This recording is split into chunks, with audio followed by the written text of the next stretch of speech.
Good morning বন্ধুরা, আশা করছি তোমরা সবাই ভালো আছো, সুন্দর আছো, সুস্থ আছো। আমি এইমাত্র চান করে ঠাকুর দিয়ে গলাটা বড্ড শুকিয়ে গেছে, কারণ ভ্যাপসা একটা গরম, তোমরা বুঝতেই পারছো। গতকাল এসি চালিয়ে ঘুমিয়েছি, ঘুম হয়নি যদিও বা। গলাটা শুকিয়ে গেছে, তাই আমি আনতে গেলাম জল, যাতে গলাটা একটু ভিজাই আর প্রাণটা ঝুলায়। চলো, এখনো রান্না শেষ হয়নি, একটু কর্মশাই তাড়াতাড়ি বেরোবে, সেই জন্য আগে সিদ্ধ ভাত বসিয়ে দিয়েছি। ডাল, চাল, আলু আর পেঁপে দিয়ে সিদ্ধ ভাত করতে বসিয়ে দিয়েছি। সেটাই দেখতে এলাম রান্নাঘরে এবং তোমাদেরকেও দেখাচ্ছি। ঘি দিয়ে, কাঁচা লঙ্কা দিয়ে দারুণভাবে চলে যাবে আজকে নিরামিষ দিন, যেহেতু আজকে শনিবার। এখানটা অন্ধকার লাগছে, তোমরা হয়তো বুঝতেই পারছো, জানাটা বন্ধ বলে।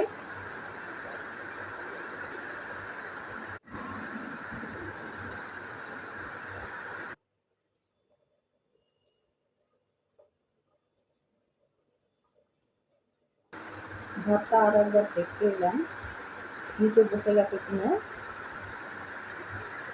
আরও একবার ভালো করে নাড়াচাড়া করে দেখলাম জল আছে কিনা। যেহেতু সিদ্ধ ভাত একদম অল্প আঁচে বসিয়েছি সিদ্ধ হতে।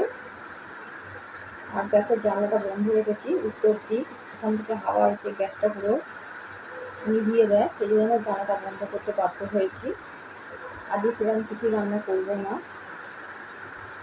চলো, এখনো নিজের কিছু কেয়ার করিনি, তার আগে তোমাদেরকে দেখিয়ে দিচ্ছি। এখন দেখো, গতকাল রাতে বর এনেছে 100 ডিম, এখনো ধুয়ে ফ্রিজের মধ্যে রাখিনি, সেই জন্য রাখাই আছে। তোমাদের সাথে সেটাই শেয়ার করলাম, পরে করব, সময় লাগবে বলে এখনো কিছু করিনি। ঘড়িতে 1:40 বাজে, 1:42 বাজে, তোমাদেরকে সেটাই দেখালাম।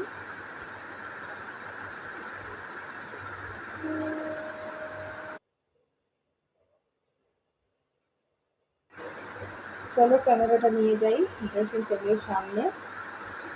মুখের মধ্যে কিছুই সেরকম লাগানো হয় না, একদম স্কিন কেয়ার করা ছেড়ে দিয়েছি।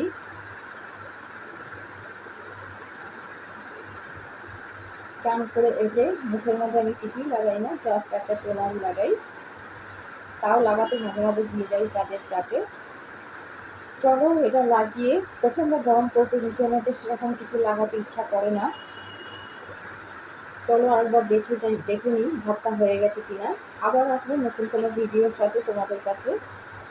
ভালো লাগলে লাইক করো, শেয়ার করো, সাবস্ক্রাইব করো, পাশে থেকে বন্ধুরা ভিডিওগুলোতে কমেন্ট করতে ভুলো না, তাহলে আমি আগামী দিনে আরও ভালো ভালো ভিডিও তোমাদের জন্য নিয়ে আসবো। চলো, এখন টাটা।